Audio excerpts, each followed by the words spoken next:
Welcome to Sleepless Readings. Allow me to apologize for the lack of story last week. I experienced some technical difficulties that made it impossible to record.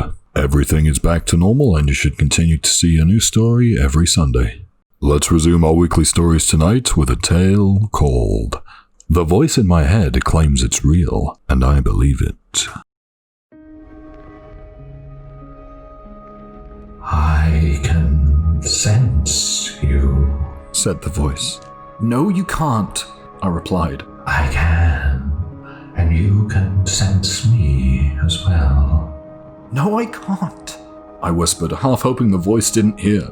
Then tell me, why are you having trouble sleeping? I said nothing. We both know why. It's because of a stupid voice in my head that won't shut up. But I'm not a voice in your head. You are. Then tell me, why can you feel my presence? I grabbed a pillow and pressed it against my face. Because it's part of the condition. I'm not a part of any condition. Okay, you're real then, whatever. I am real. You feel it. No, you're just a stupid voice in my head. I'm more than that. You feel it, and you've seen it. A chill ran down my spine. The hallucinations? Correct. Since childhood I've had bizarre hallucinations, but in recent years they've become much more vivid. The voice acknowledging them put me on edge. Okay, if the hallucinations are real, how come only I can see them? Because you're different.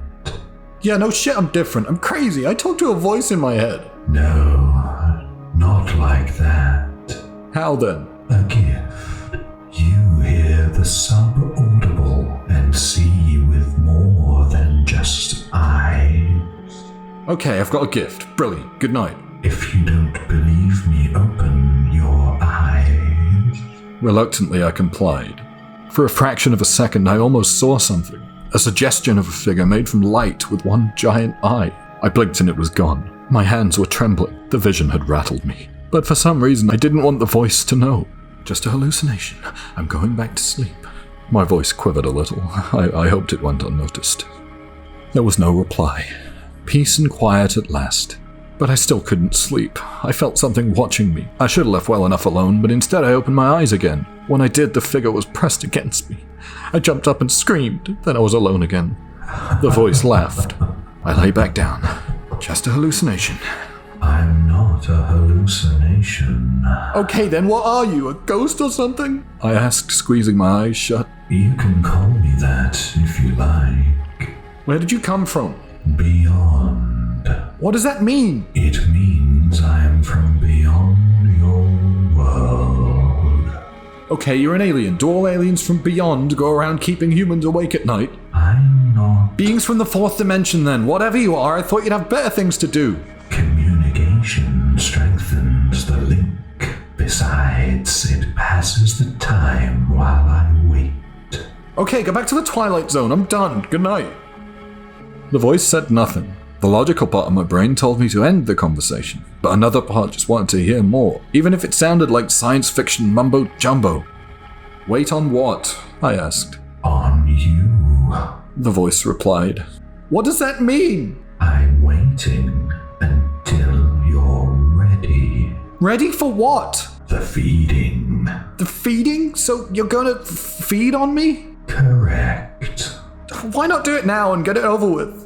I have to wait for you to ripen before I can pluck you out of your realm. Ripen? Yes, I'm waiting for you to ripen like a fruit. What? Why me? Because you're different. You mean the gift? Yes. Okay, I'll play along. What is this gift? The gift lets you see and hear beyond your own reality. It lets you experience things beyond the comprehension of other humans. Since birth, you've been aware of this on a subconscious level. But as you've grown, your adult mind has developed and tuned into these frequencies. As a result, you've become more aware of them, more aware of me.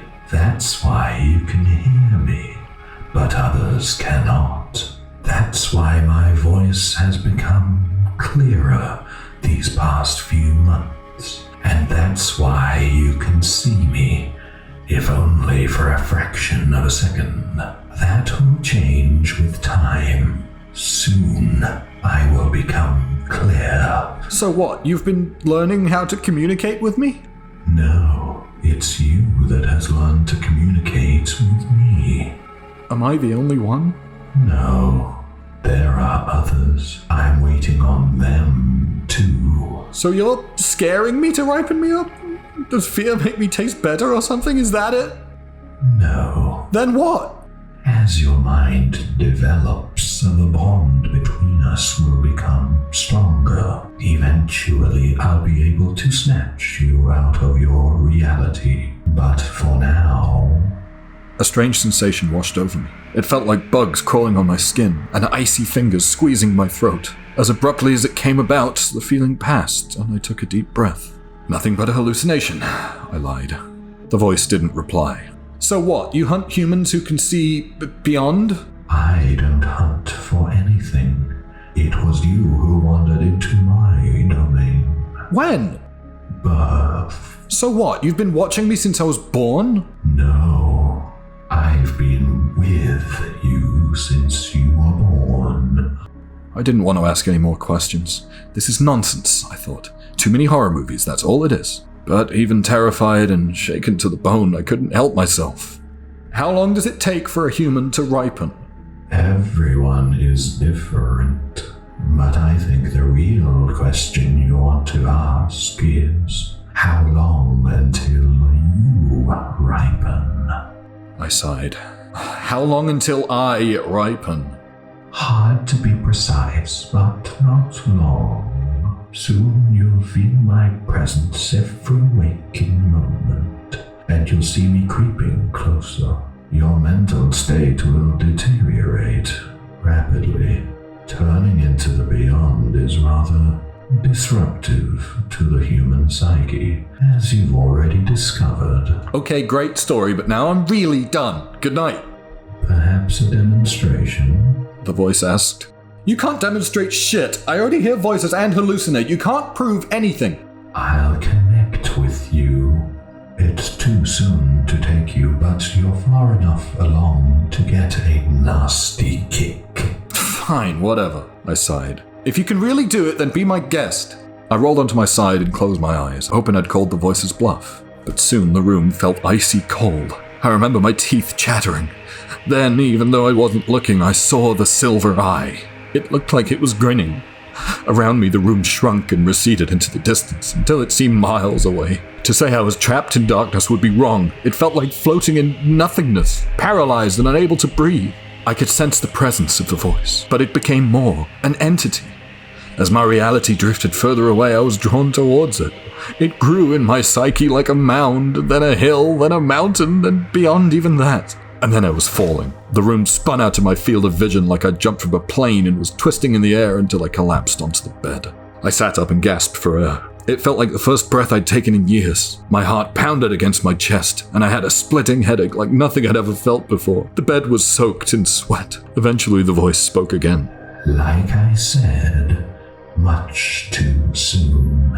I'd say you'll be ready in about 2 months. Give or take a week or 2. I rolled out of bed. Blood spilled out my nose like a geyser staining the carpet. There has to be something I can do, some way to stop it. There is nothing to be done. Your mind will establish the connection, whether you will it or not. Attach yourself to me, then I'll pull you out of your world, and the feeding will begin. Great. 2 months of hallucinations, then you eat me. Eat?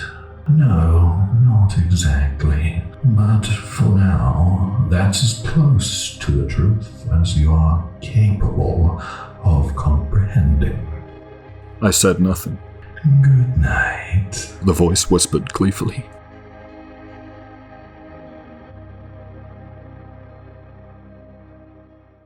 Thank you for listening. That was The Voice in My Head Claims It's Real, and I Believe It. Please consider subscribing for more. I release a new story every Sunday. And as always, stay sleepless.